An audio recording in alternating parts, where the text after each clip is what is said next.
In a landscape populated by bald space marines, helmeted heroes, and military mavericks, 2007's Journey Under the Sea with a blank slate named Jack was a refreshing shock to the system. An impressive setting, an uncanny atmosphere, and a humdinger of a dilemma with what to do with these creepy little girls put Bioshock on the short list of the year's best. 3 years later, we once again return to Rapture. Has it fell to rust, or is this series airtight?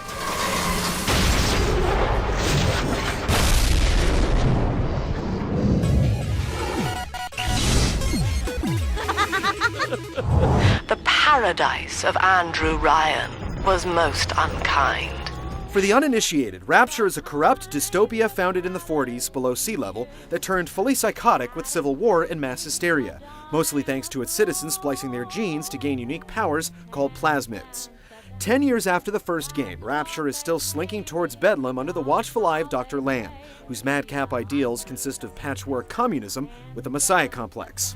No less mystic than the crucifixes you seize and burn. Subtle shades of political and psychological intrigue are found in various audio diaries and from the mouths of the few non-deranged souls that remain. You see, this is why I must fight Sophia Lamb. You take on the role of Delta, the original Big Daddy. The world is complicated, but your task is not. Find your long-lost little sister and get the hell out of Rapture before Lamb's flock renders you a dead daddy. Daddy was sleeping for such a long time, and Eleanor has missed you. Find her and you'll be all better. This is a game you play for atmosphere, and the emotional tethers will keep you in tow even when the backstory turns brackish, with Lamb's revelations amounting to vague evils, an oft-putting travel companion, and plenty of fan-pandering cameos. The name of your little one is Eleanor Lamb. Regardless, the story is strong, with hard choices that affect the outcome.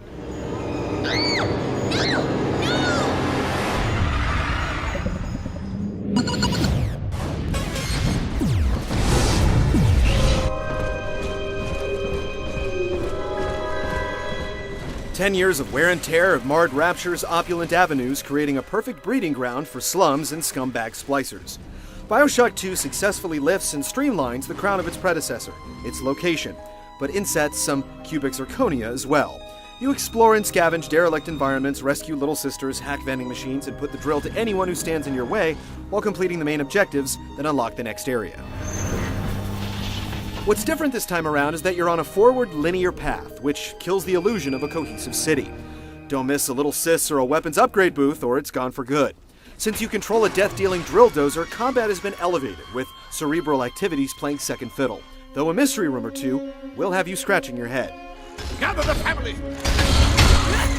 The new features in Bioshock 2 don't amount to all that much. The big sisters are even more challenging and much more agile than their masculine counterparts, so it's a pity that their promised threat of striking at any time doesn't pan out as advertised. You'll be surprised to learn that all the big sister encounters are scripted and triggered. And those trumpeted underwater outings are actually just serene scuba shuffles where you gingerly wade to the next point. Don't expect to battle for higher ground as the tide rapidly rises. And being a big daddy has you swapping your wrench for a drill with a limited use charge move and the need for fuel to keep it spinning. You'll still down other daddies, but now you adopt their sisters and put them to work gathering Adam as you beat back hordes of splicers. Hunting the big daddies is as invigorating as ever, but playing zone defense gets a little stale after your third sister or so. They've also added and modernized the warfare with multiplayer in Rapture, so get ready to earn experience, gain ranks, and unlock weapons, multiplayer-specific plasmids, and challenges. Game types are the usual capture the flag and capture points with fancy names. Things are a little more chaotic than normal, with 5-on-5 teams slinging flame, ice, insects, and electricity, all while keeping an eye out for the ultimate power-up, the Big Daddy suit. Environments are a big factor, with water encouraging electric mayhem and oil slicks at the ready to make people into burn victims. Small touches like exploding corpses and taking photos of your dead foes to get a damage bonus give the multiplayer game character. Too bad small ammo clips and large health bars can lead to prolonged shootouts. Overall, it's an interesting bonus to mess around with, though there's probably not enough after the novelty runs out to compel you to reach max level. Some truly great moments that we won't give away punctuate the repetition, and the endgame really picks up steam.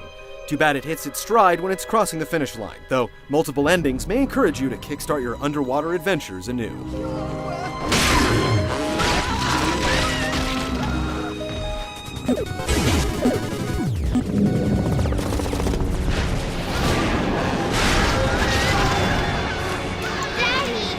Most big daddies spend their days getting some QT with their little ones, taking the occasional potshot at anyone dumb enough to try Grand Theft Sister. Delta is a little more hands-on, shooting splicers with a variety of guns, or toying with their fragile psyches by hypnotizing them into fighting each other. Bioshock 2 is a first-person shooter with a tactical take and a slower feel.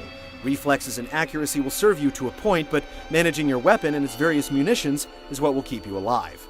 When you change weapons or plasmids, the game pauses, which allows you to assess the situation. With a ton of weapons, each with 3 ammo types, there's a lot of room for experimentation, which will reward you with the research camera.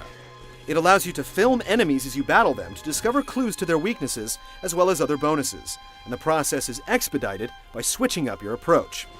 The old Splicers and Big Daddy types return, and a few new genetic freaks join the fray, though none stand out as much as the Big Sister, and she's only just a variation of the Big Daddy. Fortunately, the teleporting and leaping Splicers are still formidable and fun to fight, and maintaining your non-regenerating health adds another terse tactical layer. The old plumbing hacking minigame is gone, replaced with a new real-time challenge that you can even attempt while in the midst of a firefight. It's a definite improvement. Ammo, cash, and supplies are hidden everywhere, making looting a blast, though you can get by just scavenging the dead and hitting up the vending machines as well. The interplay between the combat, quick tactics, and the scavenging that feeds your guns and plasmid powers is great. Hacking a turret or a security camera is no longer a chore, and the extra help can make a difference when Delta goes to ambush a Big Daddy or brace for a Big Sister assault. The systems work well with a lot of variety and growth without feeling too cumbersome. Bioshock 2 is a thinker's FPS, and it stands out for this reason. Just be careful not to spam the medkits.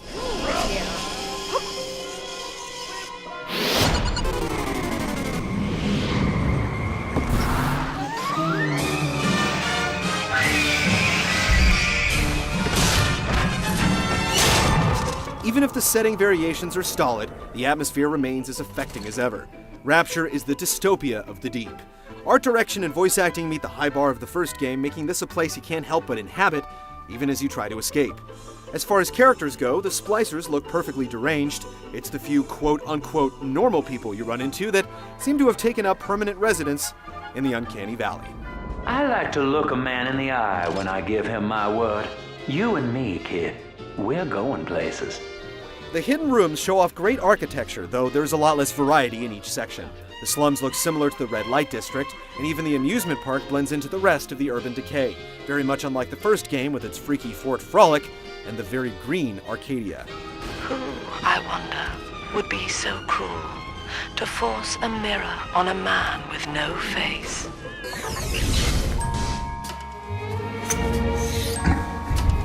There's a certain straight-to-DVD feel with this sequel, which constantly evokes the original without ever eclipsing it.